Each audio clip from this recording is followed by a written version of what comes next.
there, gaming world!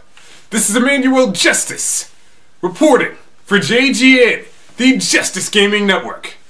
And today, ladies and gentlemen, I am here to present to all of you my second JGN video review.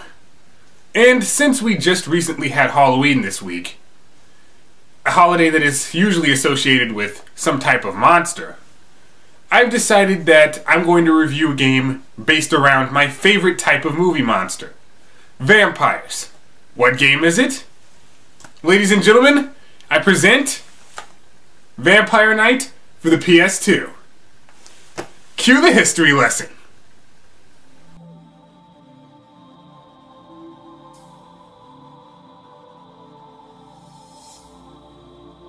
Vampire Knight is an on-rails shooter that was created by WoW Entertainment and published by both Sega and Namco.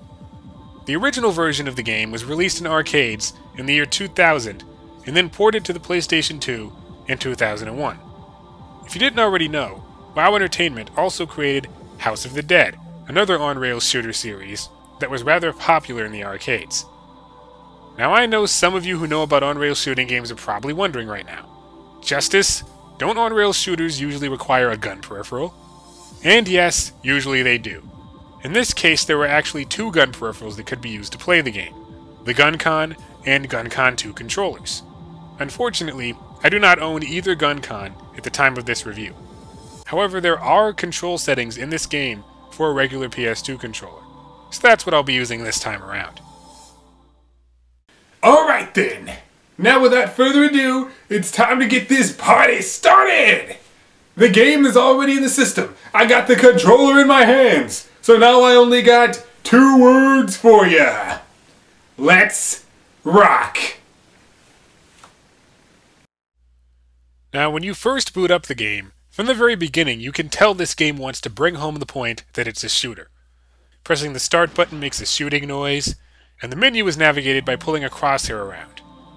And speaking of the menu, it's time to talk about the different game modes and options we have available here. There's Arcade, Special, Training, Hunter's Files, Ranking, and Options. Of course, I always like to start with the main game, so we're gonna start there.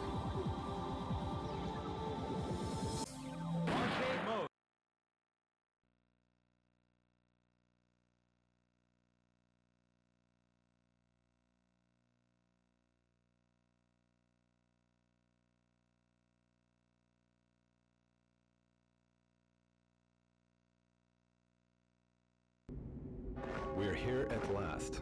Yes. How long I've waited for this moment. Okay, I know on-rails shooters aren't exactly known for their pristine voice work, but to me this is just ridiculous. I know it seems a little bit too early to be judging the game on its voice acting, but just think about it from my perspective. Let's say that you went to a local game store, and you brought this game home not knowing anything about it for a couple of bucks. You pop it into the system, you turn it on, and this is the first thing that you hear. We're here at last. Yes. How long I've waited for this moment. You wouldn't exactly be heightening your expectations either, would you? Because if you would, then I just don't know what to say to that.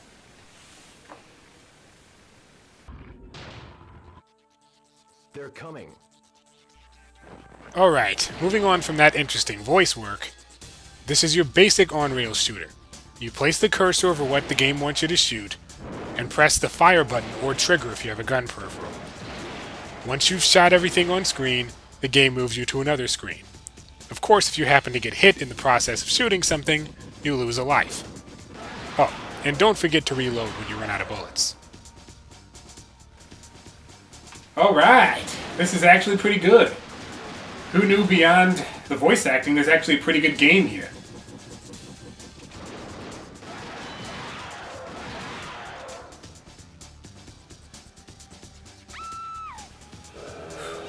Oh great. A cutscene. Help me! Everyone's turning into vampires. Stay back. Hold on a second. Hold the phone just a minute. Did you see what they just did to that little girl? I mean, she came up to them for help. She went out of her way to ask them, strangers, for help. She came up to them all, "Oh my goodness, our village is being attacked by vampires." And they're all, "Stay back," and just shove her out of the way. I mean, what kind of conduct is that? Is there some kind of special code of conduct that vampire hunters go through, where they just push little girls out of the way who are asking them for help? Seriously, that's just wrong. Alright, here's where we get to the first major problem that I have with this game. The pinpoint aiming. I know the developers meant for the player to be using a GunCon controller with this game, and heck, some of the copies of the game came with a GunCon controller in a bundle. But still, this is ridiculous. These zombie villagers are lunging at you non-stop for a few screens of shooting, and if you fail to hit the little eye thingy that's attached to them, they turn into a monster and proceed to run at you. And the game actually scores you on how many of them you turn back into humans, and gives you points based on it.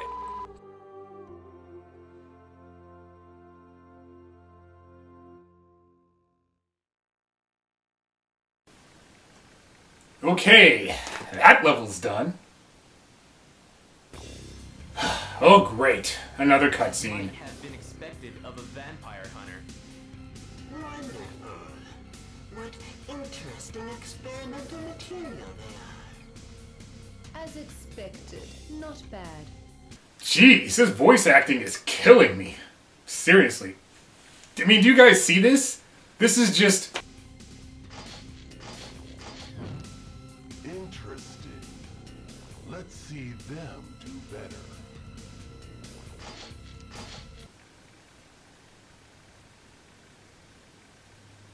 Okay, I gotta admit, that guy is pretty badass. Okay, for the most part this level is pretty much more of the same. There's a lot of new enemy types to deal with, but that's nothing that's too hard to take care of, aside from the small ones that run at you really fast and spit at you.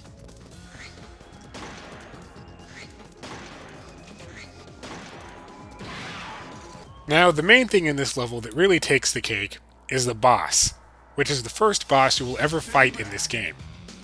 He has the most, let's say, tolerable voice acting in the whole game, for the most part. And he's also a good introduction to the shooting mechanic for shooting faster enemies. And much like his first form, the second form he takes in the game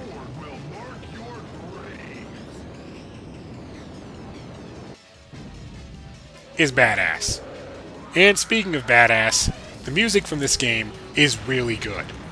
I wish I could share a link to some of the soundtrack with you guys, but the only Vampire Knight soundtrack I found is to an anime that has nothing to do with the game whatsoever. That's life, I guess.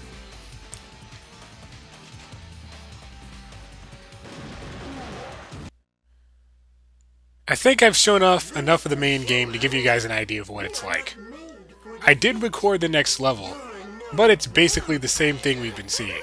Enter a room, little girl follows, little girl gets in trouble, hunters shoot vampires, and then there's the knights that roll into balls like Sonic the Hedgehog. Okay, you've got me there. But nonetheless, I'll meet you back at the main menu.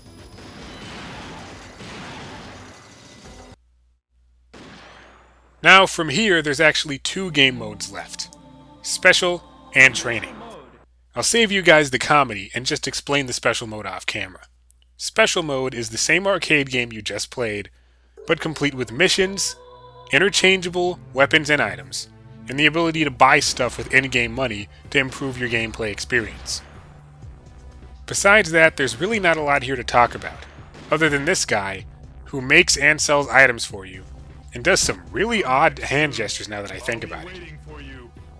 But the one thing I did notice playing through the game a second time is that you can actually break pots and other objects in the game. It's really hard to do sometimes, and aiming for them takes away from your accuracy and time aiming against enemies, but it is an option if you're trying to rack up money for the special mode, or increase your life in-game. We were waiting for someone like you to come. Please, save our village. Alright then, now that I've gone through all of that stuff, it's time for me to try out Training mode. This is it, people. It's time for me to get really good at this game. I am going to go into the training mode and complete all of the training. And then I will go back into the arcade and special modes and completely dominate them with my newfound skill. Alright, just to go over the training mode in a little detail. No, it doesn't actually help you play the main game. At least not in my case. The training is there to basically fill content and give a little extra incentive to keep playing the game.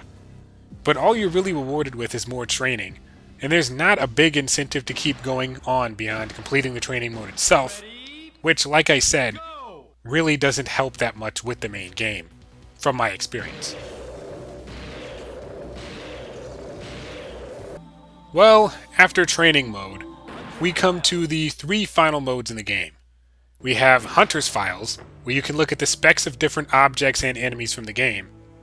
Ranking, where you can see how you've scored playing the game. And Options, where you can fix some of the problems with laggy aiming by increasing aiming speed, take down the difficulty of the game itself, and even customize the crosshair that you use in-game. And that's about it. Back to myself, in the bedroom. Well, ladies and gentlemen, that's Vampire Knight for the PS2. It's a decent enough on-rail shooter, and it's by no means perfect. But I think that if you look beyond some of the flaws the game may have, or inconsistencies, you will find a very solid first-person on-rail shooter. Very reminiscent of what I would have played back in the arcade in my youth.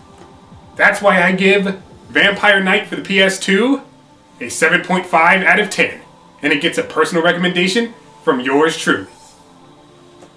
Well, that's all I've got for this review. I hope that you'll join me for the next JGN video review. And until then, everybody please have a good day, night, weekend, weekday, or whatever it is you're doing right now. Holla!